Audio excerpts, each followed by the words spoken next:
Preparando esse sermão, eu pensei que pode ser que os irmãos tenham a impressão de que eu estou falando só para os pais, né? Porque o texto trata disso, trata de paternidade, trata da responsabilidade do pai para os seus filhos. Mas eu queria aqui, desde o início, já fazer um apelo aos irmãos aí. Não só você, enquanto pai, né? Você tem seus filhos e cuidar do ensino dos seus filhos, mas também aqueles irmãos que já são avós e avós.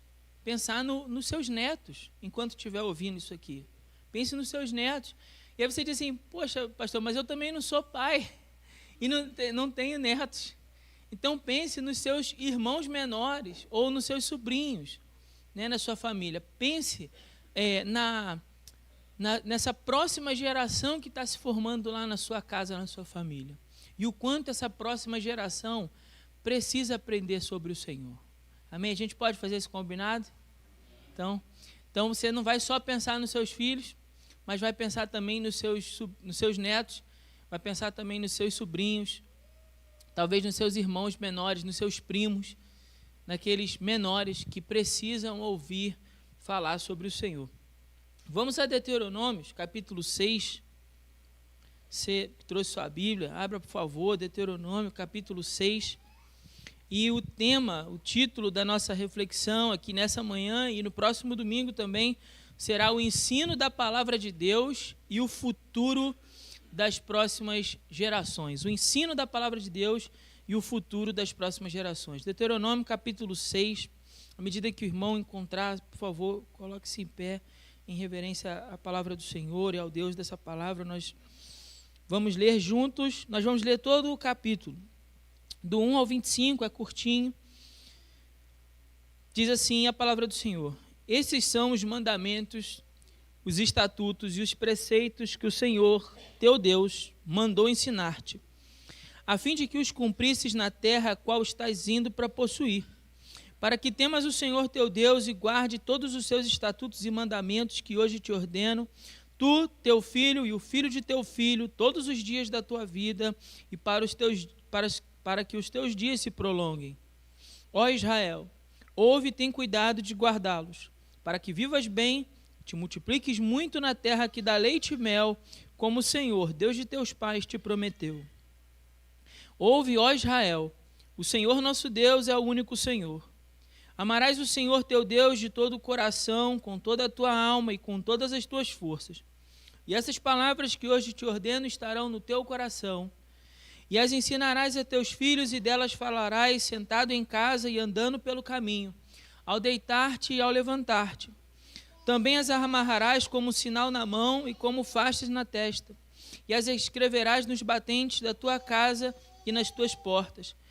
Quando o Senhor teu Deus te estabelecer na terra que prometeu te dar, em juramento feito aos teus pais, Abraão, Isaque e Jacó, com grandes e boas cidades que não edificaste, com casas cheias de tudo que é bom, as quais não encheste, e poços que não cavaste, vigas e olivais que não plantaste, e quando comeres e te fartares, cuidado, para que não te esqueceres do Senhor que te tirou da terra do Egito, da casa da escravidão. Temerás o Senhor teu Deus e a Ele prestarás culto e jurarás pelo seu nome. Não seguirás outros deuses, os deuses dos povos que habitam ao teu redor. Pois o Senhor teu Deus, que está contigo, é um Deus zeloso. A ira do Senhor teu Deus poderá se acender contra ti, e ele te destruirá da face da terra. Não coloques à prova ao Senhor vosso Deus, como fizeste em Massá. Guardareis com cuidado os mandamentos do Senhor vosso Deus, como também os testemunhos e estatutos que te ordenou. Farás o que é justo e bom aos olhos do Senhor, para que vivas bem e entrares na boa terra que o Senhor prometeu com juramento a teus pais, e tomes posse dela, para que expulses da tua frente todos os teus inimigos, como disse o Senhor. No futuro, quando teu filho te perguntar o que significam os testemunhos e estatutos e preceitos que o Senhor nosso Deus vos ordenou, responderás a teu filho: éramos escravos do faraó no Egito, mas o Senhor nos tirou de lá com mão poderosa. e diante dos nossos olhos o Senhor fez sinais e maravilhas, grandes e terríveis, contra o Egito, contra o faraó e contra toda a sua casa. E nos tirou de lá para nos estabelecer e nos dar a terra que havia prometido aos nossos pais com juramento. O Senhor nos ordenou que obedecêssemos a todos esses estatutos, que temêssemos o Senhor nosso Deus, para o nosso bem em todo o tempo, para que Ele nos preservasse em vida como estamos hoje.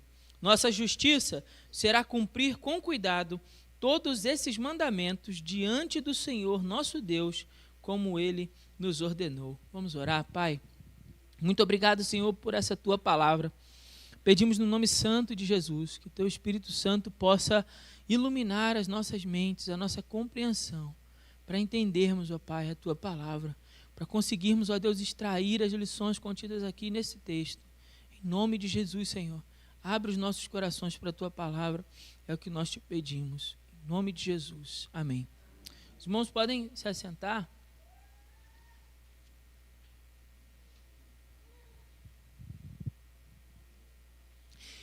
Irmãos, durante essas palavras, em que circunstâncias elas são ditas? Isso é um ponto para a gente começar aqui hoje, essa nossa reflexão sobre esse texto, que, como eu já disse, não vai terminar só hoje, vai precisar ficar para o próximo domingo também. Mas para a gente poder entender o cenário, o povo de Deus estava prestes a entrar em Canaã, prestes a receber essa promessa que Deus havia feito a Abraão, Isaque e Jacó. E por isso Moisés declara essas palavras, a fim de que eles não se esquecessem dos mandamentos do Senhor. E também com a promessa de que eles ensinassem a seus filhos, pois isso seria a única forma, vou repetir, a única forma de garantir o futuro de Israel. A única forma de garantir o futuro de Israel é essa dinâmica que o texto nos apresenta, aonde os pais compreendem os mandamentos do Senhor, ensinam aos seus filhos, e os seus filhos, uma vez que também compreendam, ensinarão aos filhos dos seus filhos. É assim que deve acontecer. Então, o ensino da palavra de Deus deveria ser passado dos pais para os filhos em sua vida diária. Em sua vida diária. Eles deveriam aproveitar bem cada oportunidade do dia para incutir na mente e no coração dos seus filhos o valor de viverem em conformidade com a palavra. O valor de viver conforme a palavra de Deus. É isso que deveria ser passado para os filhos. Agora, ao longo desse capítulo, nós vemos uma dinâmica aqui acontecendo. Né? Há uma estrutura que esse texto nos apresenta. No primeiro momento, Moisés coloca o ensino que deve ser transmitido, um ensino constante. Isso aparece do verso 1 até o verso 9. Depois, Moisés apresenta um perigo iminente. Isso vai do verso 10 até o verso 19. E depois, do verso 20 até o verso 25, nós temos um discipulado perseverante. Então, a estrutura do texto ela acontece dessa maneira. Um ensino presente, um perigo iminente, um discipulado constante, um discipulado perseverante. A gente vai meditar bem em cada uma dessas sessões que aparecem. Mas, desde já, eu quero já dizer para os irmãos qual é a grande ideia. Qual é a mensagem. Qual é o coração da mensagem que Moisés está tentando transmitir ao povo? Isso precisa estar claro para nós desde o início. E eu resumi essa grande ideia da seguinte maneira, que a obediência, o amor e o ensino constante da palavra de Deus é o que livrará as futuras gerações dos perigos presentes. A obediência, o amor e o ensino constante da palavra de Deus é o que livrará as futuras gerações dos perigos que as cercam. É isso que a gente vai aprender ao longo de cada uma dessas sessões. Irmãos, vamos aí, abra sua Bíblia, por favor, acompanhe aí, por favor. Desde o verso 1, a gente vai agora bem devagar nessa primeira sessão sobre o ensino constante. O ensino constante. Então, a gente vai destrinchar essa parte do texto para entender o que é que está acontecendo. Isso porque eu cheguei a uma conclusão. Quando a gente lê o capítulo 6 de Deuteronômio, a gente foca muito nessa dinâmica da transmissão do ensino. né? O que os pais devem fazer? Transmitir a seus filhos. Esse é o foco, porque, de certa forma, esse é o coração mesmo da passagem. Mas o ensino, o que será transmitido, é extremamente importante. Tanto quanto ou mais do que você transmitir. Vou dar um exemplo simples. Vamos supor que eu diga assim, olha, você precisa passar a mensagem para o seu filho. Pergunta óbvia. Que mensagem? Não é isso? E se eu não disser a mensagem? Você não tem o que passar. Então, o tanto quanto importante você saber que deve passar, é você saber o que eu devo passar. E, em primeiro lugar, esse texto trata de nós. O que nós, como povo de Deus, devemos compreender para que aí sim, dando continuidade a isso, a gente possa, então, transmitir às futuras gerações. E aí, como eu disse aqui, não apenas o seu filho, mas o seu neto. Não apenas o seu filho e o seu neto, mas o seu sobrinho, o seu irmão menor. O que você precisa entender para passar a eles. A primeira coisa no verso 1, o autor coloca para nós o que Deus mandou Moisés ensinar. O que Deus mandou Moisés ensinar? Vamos ler juntos aí de novo. Diz assim, estes são os mandamentos e os estatutos, os preceitos que o Senhor teu Deus mandou ensinar-te. Então Moisés está dizendo, olha, o que Deus me mandou ensinar para vocês? Os mandamentos do Senhor. Os mandamentos do Senhor vocês devem aprender para que vocês possam ensinar. Agora, esse ensino, ele ganha uma dinâmica muito maior, ele ganha uma amplitude maior, uma extensão maior, no verso 4 e verso 5. Então ele está dizendo, o que Deus me mandou fazer? Ensinar vocês. E ensinar o que especificamente a vocês? Veja só o verso 4 e o verso 5. Esse ensino em específico deve ser baseado nesses dois versos. Ele diz assim, ouve, ó Israel, o Senhor nosso Deus é o único Senhor. O Senhor nosso Deus é o único Senhor. Ouça, ouça, ó Israel, o Senhor nosso Deus é o único, não existe outro, não existe outros. E quando a gente está lendo esse texto, por sermos um povo cristão, a gente pode pensar que esse texto não tem tanto valor assim. Mas a gente precisa entender esse texto no contexto original. E lembre-se, quando Moisés fala essas palavras, ele está fazendo uma referência direta ao primeiro dos 10 mandamentos. Porque o primeiro dos 10 mandamentos diz assim, não terás outros deuses além de mim. Êxodo 23, não terás outros deuses além de mim. E agora, essa crença em um único Deus, que é Senhor do seu povo, Criador de todas as coisas, é uma característica marcante da fé judaica. Porque naquele mundo antigo, em que essas palavras são ditas, as nações em volta de Israel, até mesmo o Egito, da onde eles haviam saído, eram nações politeístas. O que isso significa, pastor? Significa que eram nações que cultuavam outros deuses. Então, as nações à volta de Israel, inclusive o Egito, de onde eles saíram, eram nações politeístas. Então, eles tinham um Deus para o sol, um Deus para a lua, um Deus para a água, um Deus para a natureza, um Deus para a fertilidade, um Deus para a plantação, um Deus mau, um Deus bom. Eles tinham diversos deuses. Então, note, os irmãos, que dizer essas palavras, olha, ouve, ó Israel, o Senhor nosso Deus é o único Deus. Só existe um único Deus e verdadeiro, Criador de todas as coisas, que deve ser Senhor sobre a vida de vocês. Isso é muito importante. Para onde eles estão indo? Para Canaã. E lá em Canaã, os povos daquela terra possuem também muitos deuses. Mais à frente, aqui no próximo domingo, a gente vai falar especificamente disso, sobre o perigo iminente para as próximas gerações. Eu queria dedicar um domingo só para isso. Eu estava falando com a Vanessa, se a gente fizesse um congresso na igreja, 3 dias direto, não seria talvez suficiente para a gente tratar desses perigos que rondam a próxima geração, que às vezes a gente não se dá conta. E aqui Moisés estava alertando isso, olha, existe um perigo iminente. Quando vocês chegarem lá nas nações, aquelas nações adoram muitos deuses. Então, para que vocês não se desviem dos caminhos do Senhor, para que vocês não se percam adorando e cultuando e servindo aos deuses das nações para onde vocês estão indo, entendam, ouçam. Só um deve ser Senhor sobre a vida de vocês. Só um. E aí eu vou falar mais disso aqui no domingo que vem, mas eu já quero adiantar. De repente você está pensando assim, bom, mas idolatria, essa ideia de adorar outros deuses, outras imagens, por exemplo, ou a idolatria são pecados para quem só adora imagem. Eu não adoro nenhuma imagem. Mas não é só isso, porque a idolatria, ela é um pecado que nós cometemos todas as vezes que deixamos que algo ou alguém, veja bem, todas as vezes que deixamos que algo ou alguém ocupe um lugar que só Deus deve ocupar na nossa vida. Isso é idolatria. Idolatria não é só você adorar uma imagem.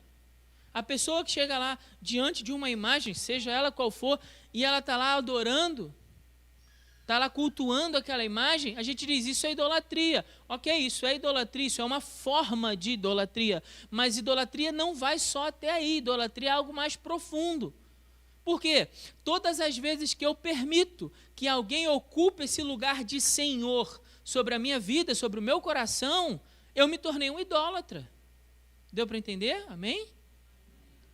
Então a idolatria é algo mais profundo. Esse Deus de Israel revelado, né, aos patriarcas, que se revelou aos patriarcas Abraão, Isaque e Jacó, como também se revelou a Moisés, ele se revela como o único Deus verdadeiro, Criador de todas as coisas. E ter a consciência disso era muito importante para a nação de Israel, porque, como eu disse, eles estavam prestes a entrar num território cujas nações adoravam muitos deuses. Então ali havia um perigo de que eles abandonassem isso.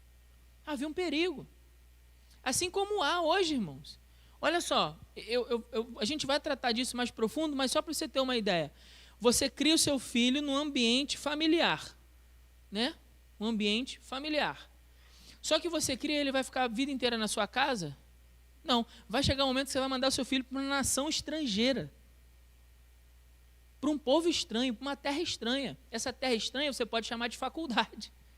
Pode chamar de trabalho. Pode chamar da cidade que ele vai morar. Não é uma terra estranha, é um povo estranho por lá.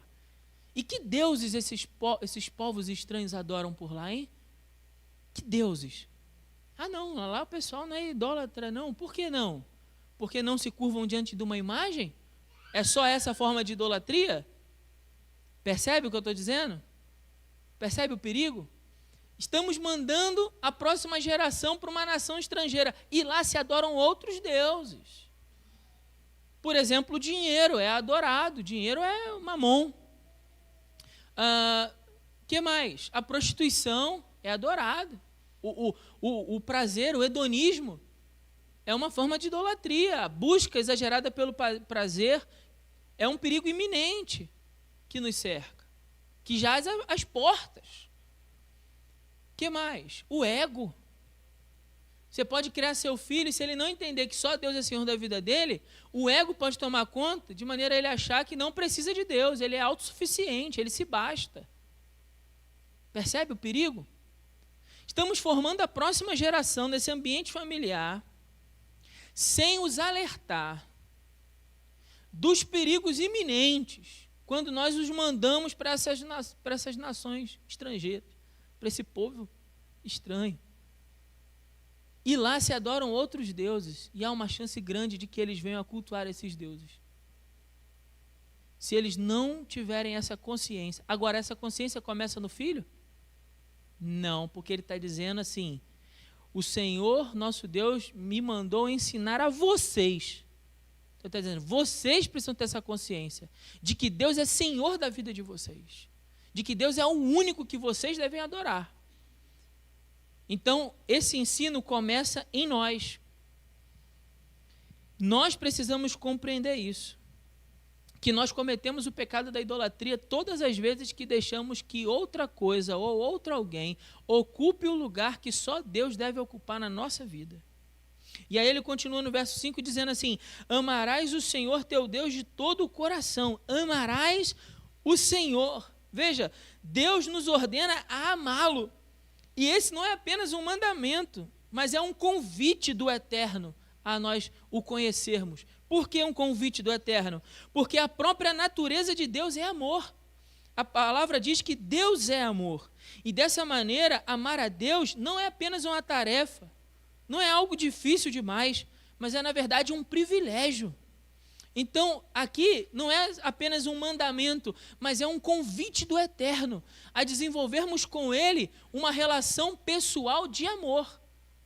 Irmãos, deixa eu só fazer um parênteses para ver se a gente está caminhando junto. Vocês estão entendendo que eu não estou pregando sobre seu filho? Eu estou falando sobre você? Isso está ficando claro?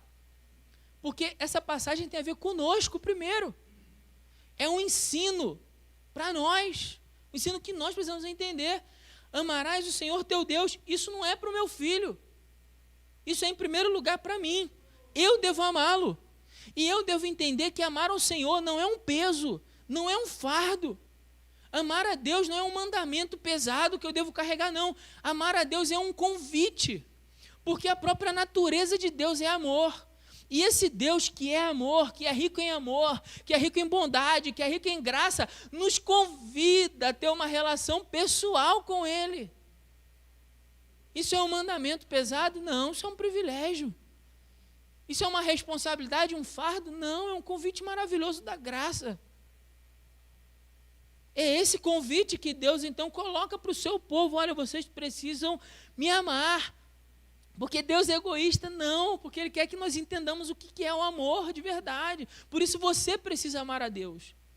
Você precisa amar a Deus. Quando Deus nos criou, Ele não nos fez como robôs, apenas para obedecer determinados comandos, como uma máquina. Quando Deus nos fez como pessoas. E pessoas desfrutam de uma relação pessoal com Deus em amor. Então, antes de qualquer coisa, você tem que desfrutar dessa relação pessoal de Deus em amor. É isso que precisa acontecer. Ouve, ó Israel, o Senhor nosso Deus é o único Senhor. Ouve, abre os seus ouvidos para isso, abre o seu coração para isso. E ele diz mais, ele diz assim, olha, você deve amá-lo de todo o coração. Isso sugere intensidade, de todo o coração, com todas as tuas emoções você deve amá-lo. Ele diz mais, diz, com toda a tua alma, ou seja, sinceramente. Você vai amá-lo sem o verniz ofuscado da religião, mas você deve amá-lo de alma, não no rito, mas sinceramente. Você deve amá-lo com toda a sede dos teus pensamentos. É isso que significa amar a Deus com toda a minha alma, é amá-lo sinceramente, é amá-lo com todos os meus pensamentos, é Deus ocupar o lugar de destaque na minha vida diária, nos meus pensamentos diários. Eu acordo e penso em Deus, eu estou no trabalho e penso em Deus, eu estou fazendo as atividades da casa e penso em Deus, eu vou dormir à noite e penso em Deus. Deus ocupa um lugar de destaque nos meus pensamentos. Isso é amar a Deus. Agora eu não penso em Deus, eu não me importo, eu não sinto esse amor, eu não amo intensamente. Eu não amo a Deus. E ele diz mais ainda. Você deve amar com o seu coração, intensamente, deve amar com a tua alma, sinceramente, e deve amar com todas as tuas forças. Isso sugere vitalidade, com o teu vigor, com a tua capacidade de trabalhar, com a tua capacidade de servi-lo. Quando é que eu amo a Deus? Quando eu me apresento diante dele com a agenda aberta, dizendo assim, Senhor, o que o Senhor deseja que eu faça? O que o Senhor deseja que eu cumpra? Aonde eu devo empregar aquelas que são as minhas forças, as minhas faculdades, as minhas capacidades? Aquilo que o Senhor me criou e me capacitou para fazer, aonde eu devo empregar isso agora? Isso é amar a Deus. Amar a Deus tem a ver com serviço. O serviço que eu presto a Ele. Não é só um discurso. Não é um rito. Vou na igreja, então amo a Deus. Não, irmão, não. Eu preciso amá-lo intensamente. Eu preciso amá-lo sinceramente. Eu preciso ir além da religiosidade. Eu preciso amá-lo com as minhas forças. Com o meu vigor. Aí o que a gente vai ver é que nessa dinâmica do serviço, da transmissão do ensino, essa transmissão fica mais fácil. Sabe por quê? Porque o meu filho olha para mim e vê que de fato Deus é o único Senhor. Sobre a minha vida não há outro Senhor. E que eu o amo. O amo intensamente. e amo sem o verniz embaçado da religião, o amo sinceramente. E vê mais, vê que a minha força, o meu vigor, a minha vitalidade têm sido empregados para servi-lo. Poxa, fica fácil ensinar o filho a amar, não fica? Eu podia nem continuar explicando mais o texto, que você já teria entendido isso. Ficaria muito fácil nossos filhos aprenderem, as próximas gerações, só de observar. Olhariam para nós e viriam assim, ali está uma geração que serve e ama a Deus. Desejo amar a esse Deus como meu pai, minha mãe ama, como meu avô, minha avó, meu tio, meu irmão mais velho, como eles amam. Ficaria muito mais fácil. Muito, muito mais fácil.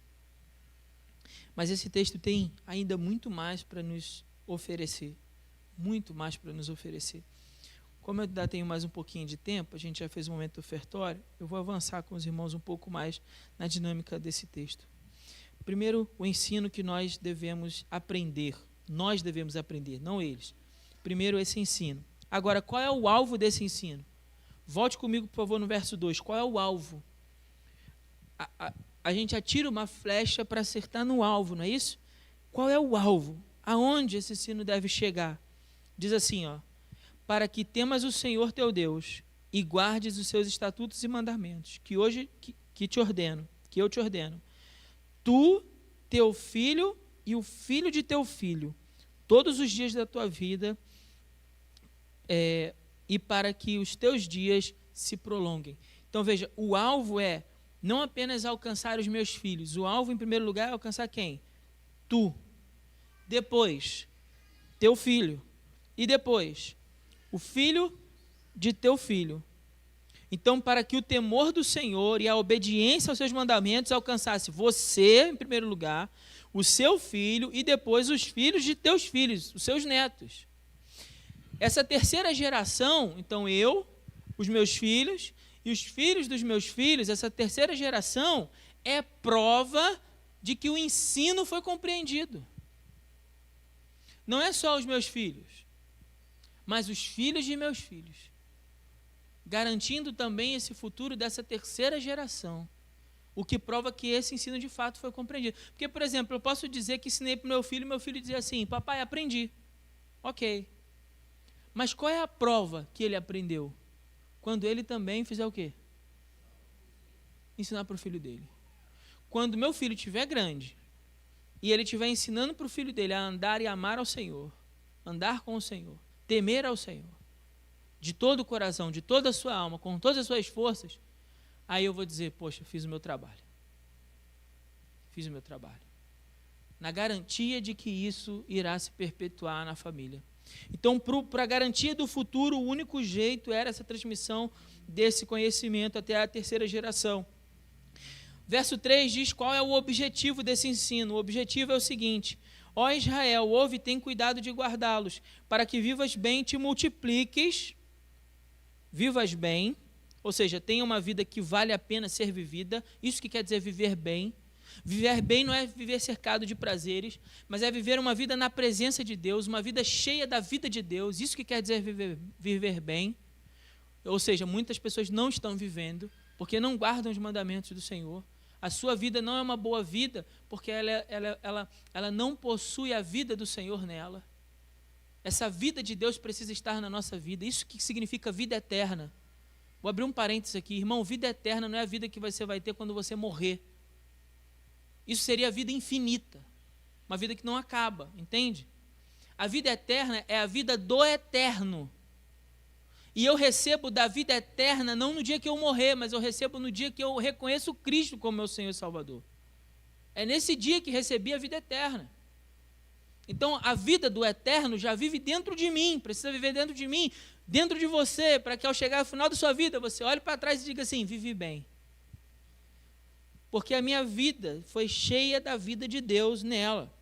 Te multipliques, ou seja, tenham filhos. É isso que quer dizer o texto. Vocês tenham filhos. A que a nação cresça, tenham filhos. Porque o filho é uma bênção, herança do Senhor, então tenham filhos. E depois ele fala, como o Senhor Deus de teus pais te prometeu. Isso sugere que o povo veria as promessas do Senhor sendo cumpridas. vocês vão viver e vão viver uma vida que vale a pena ser vivida, uma vida cheia da vida de Deus dentro de vocês, e vocês vão gerar filhos, as famílias de vocês irão crescer nessa terra, e quando chegar lá, quando vocês estiverem junto com as suas famílias, no seu lar, cercado pelos seus filhos, vocês vão olhar para aquilo e vão dizer: Deus é fiel porque cumpre suas palavras. O Deus que prometeu um lar para nós, a Abraão, a Isaac e a Jacó, cumpriu sua promessa. Quando você vai saber isso? Quando você estiver lá, vivendo essa boa vida, cheia da vida de Deus, vendo a sua família ali, você vai dizer: poxa, Deus cumpre promessa. O nosso Deus cumpre promessa. Esse ensino tinha uma extensão. Qual é a extensão desse ensino? Verso 4 e 5. Ele começa no ouvido, por isso diz: ouve, ó Israel. Começa no ouvido, mas passa do ouvido pelos pensamentos, para chegar num lugar mais profundo, ao ponto de alcançar o quê? O coração. Veja o que diz o verso 6. E essas palavras que hoje te ordeno estarão no teu coração. Verso 4 começa com a expressão ouve, ouve, ouve, entenda, e que esse entendimento se torne compreensão, ou seja, quando você pega o ensino e se apropria desse ensino, a ponto de que esse ensino agora é seu. Desceu para o coração. Desceu para o coração. Então não é um ensino que entrou aqui, só aqui. Sabe aquela coisa? Falei, não estava prestando atenção porque entrou aqui, só aqui. Não. Começou no ouvido, porque a fé vem pelo ouvir. Então, seu filho precisa ouvir do evangelho, certo? A fé vem pelo ouvir. Mas aí ele vai entender as palavras e vai chegar ao ponto de discernir as palavras, compreender o seu significado. Quando chegar esse momento, na idade ali da compreensão, do entendimento, seu filho vai se apropriar desses ensinos. Então, de repente, eu estou falando aqui para os irmãos que têm filhos muito pequenos. Meu filho ainda não entende. Ok, não tem problema que ele não entenda, mas que ele ouça. Ouça e ouça e ouça e ouça e ouça repetidamente o evangelho a ponto dele memorizar, se for o caso. Quando chegar na idade do entendimento, ele vai se apropriar desse ensino. Ele vai dizer assim: agora eu entendo por que meu pai falava isso. Aí, esse ensino começou no ouvido, passou pela mente, mas chegou ao coração. Não se trata apenas de entender a palavra, mas de compreendê-la a ponto de se apropriar. Agora tem um detalhe muito interessante, o verso 6 diz assim: essas palavras que hoje te ordeno estarão no teu coração. E num primeiro momento você pode pensar: bom, então sou eu que coloco, sou eu que ponho lá. Mas é isso que o texto está dizendo? Ele está dizendo que estará, mas ele não diz que é você que coloca. Eu vou ler rapidamente aqui para os irmãos, para a gente poder ganhar tempo. Mas o livro de Jeremias, no capítulo 31, tem um versículo muito específico da palavra que diz assim, no verso 33. Mas esta é a aliança que farei com a casa de Israel. Preste atenção. Depois daqueles dias, diz o Senhor, porei a minha lei, diz o Senhor, porei a minha lei na sua mente e as escreverei no seu coração. Eu serei o seu Deus e eles serão o meu povo. Eu porei a minha lei na sua mente e as escreverei no seu coração. Quem é que faz isso? É o próprio Deus. O próprio Deus, pela ação do seu Santo Espírito, é quem escreve no nosso coração. É quem escreve no nosso coração. Nós jamais conseguiríamos colocá-las ali. Jamais conseguiríamos, porque nosso coração é corrompido pelo pecado. Nosso coração é corrupto. Então o próprio Deus retira de nós o coração de pedra, coloca em nós um coração de carne e escreve nesse coração de carne os seus ensinos eternos. Ele coloca ali. E a não ser que o próprio Deus coloque ali, eu e você estamos trabalhando inutilmente. Porque nós não temos forças em nós mesmos para isso. É o próprio Deus que precisa. Por isso é tão importante, pais, ouçam, por isso é tão importante que você ore pela conversão dos seus filhos. Para que Deus quebre o coração de pedra e coloque neles um coração de carne. Para que o próprio Deus escreva na tábua do coração deles essas palavras. Para que eles não se percam. Por isso você precisa orar por eles, precisa orar para que a mente deles seja uma mente como uma terra boa para receber a semente da palavra de Deus. Qual é a sua responsabilidade? Verso 7, ele diz: as ensinarás aos teus filhos e delas falarás. As ensinarás aos teus filhos e delas falarás. Essa será a sua responsabilidade diante desse ensino. Depois que você compreender esse ensino, você precisa então passar esse ensino na relação de pai para filho. Em outras palavras, sua primeira responsabilidade, depois de viver esses mandamentos do Senhor, é ensiná-los aos seus filhos. A sua casa será a primeira escola bíblica dos seus filhos. Sua casa, primeira escola bíblica. É uma observação importantíssima. Ela não será dominical. A gente pensa assim, bom, vou levar meus filhos para a escola bíblica, o quê? Dominical. E por que é dominical? Que acontece no domingo. Mas o texto não fala de uma escola bíblica dominical, que só acontece aos domingos. Olha o que o texto diz. As ensinarás aos teus filhos e delas falarás. Aonde? Sentado. Estão aí no verso 7? Sentado em casa. Então, ela acontece na sua casa. Amém? Sim? Andando pelo caminho. Ao deitar-te e ao levantar. Então, há uma dinâmica nesse ensino que acontece aonde? Em casa. É no domingo a igreja? Ah, meus filhos são crentes. Por quê? Porque eu levo eles no domingo. Isso não fará dos seus filhos crentes. Isso fará seus filhos praticantes de uma religião chamada cristianismo. Claro que você deve levar seus filhos para a igreja. Eu recomendo que você faça isso. Agora, você precisa entender que a primeira escola bíblica, o primeiro lugar onde ele aprende sobre Deus é na dinâmica do lar. É isso que o texto quer dizer, na dinâmica do lar. Delas falarás sentado em casa e andando pelo caminho. Isso sugere o quê? Em todo lugar.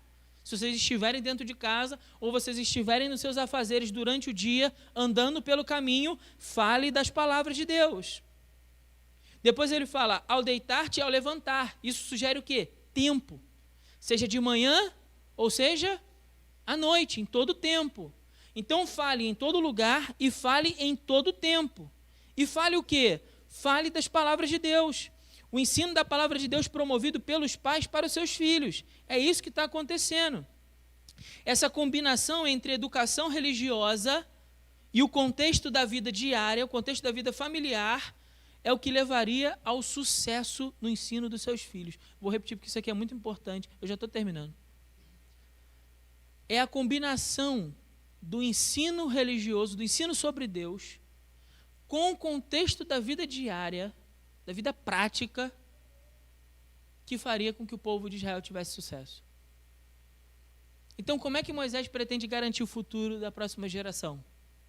Vamos estabelecer uma escola bíblica dominical, que aconteça nos domingos e que seja bem estruturada, com os melhores professores que a gente encontrar em Israel, os professores mais bem dispostos, mais bem capacitados, mais bem interessados em promover o ensino bíblico nas nossas crianças. Foi isso que Moisés fez? Não, de maneira nenhuma. Parece até engraçado, né? Parece piada, né? Mas a gente pensa isso, e a gente acha que isso vai funcionar. Não, irmãos, isso pode reforçar o que você já tem ensinado em casa, mas não substitui. Moisés está dizendo, olha, o ensino vai ser bem sucedido quando o ensino teórico a um único Deus, Senhor de todas as coisas, ouve, ó Israel, o Senhor teu Deus é o único Deus, ele encontra ligação na vida diária da dinâmica da casa. Doutrina e prática, credo e conduta. Quando essas coisas estão ligadas, o ensino é bem sucedido. É o que a palavra de Deus está dizendo. Quando essas coisas estiverem ligadas, pouca coisa vai precisar ser dita. Seu filho vai ver, vai testemunhar, ele vai ouvir, vai compreender. A gente faz por causa disso? Então amém. Eu vou fazer também. Aí agora a gente quer que nosso filho lê a palavra, mas ele não te vê lendo. A gente quer que nosso filho ore, mas ele não te vê orando. A gente quer que nossos filhos tenham uma vida piedosa, mas eles não veem em você uma vida piedosa. Isso não vai acontecer. Isso não vai. Bom, vou terminar aqui. Vou continuar no verso 8 e 9, próximo domingo, para a gente não estender o nosso horário.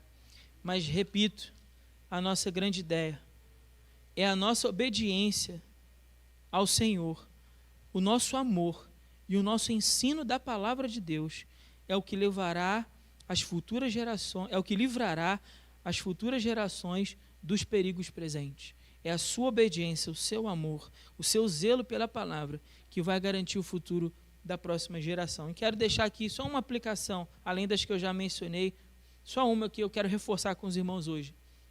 Os nossos filhos aprendem sobre Deus através do modo de vida dos seus pais. É a sua devoção a Deus, a sua devoção pessoal, a sua obediência, o seu amor a Ele e a palavra dEle, que ensinará o caminho que seu filho deve andar, mais do que qualquer outra coisa. É por essa razão que é de grande importância para os pais que as verdades espirituais que compartilham com seus filhos estejam intimamente ligadas ao seu modo de vida piedoso. Vou repetir. É de grande importância que as verdades espirituais que compartilhamos com os nossos filhos estejam intimamente ligadas ao modo de vida piedoso que eles veem em nós. A máxima proferida lá no mundo, faça o que eu digo, mas não faça o que eu faço, não cabe nos lábios de pais cristãos. Eu sei que isso é duro, mas é verdadeiro. É um alerta que Deus nos diz através da sua palavra, então eu não posso deixar aqui de falar. Eu sei que isso é duro, mas é verdadeiro. E se você seguir isso, você vai estar garantindo um futuro bom, uma vida boa, uma vida que vale a pena para o seu filho, ou não. Mas é o que nós precisamos entender. A máxima proferida pelo mundo, faça o que eu digo, mas não faça o que eu faço, não cabe nos lábios de pais cristãos. Nós não devemos negar a oportunidade aos nossos filhos de aprender sobre Deus através da nossa própria vida diária. Amém? Que Deus nos abençoe com sua palavra. Eu sei que talvez hoje, tenha parecido uma palavra dura, mas, irmãos, eu queria que você viesse aqui domingo que vem. Tem muito mais coisa nesse texto para a gente falar. Deus tem falado muito ao meu coração sobre isso e eu quero dividir o que eu tenho aprendido para a minha vida pessoal, eu quero dividir com você. Então saiba que é duro para você ouvir essas palavras, para mim também é. Tá bom? Para nós é. Mas é aquela repreensão, é o remédio amargo do Senhor que faz a gente melhorar, a gente ter saúde, e para que a nossa casa, a nossa família seja um lar realmente alicerçado na palavra de Deus. Amém?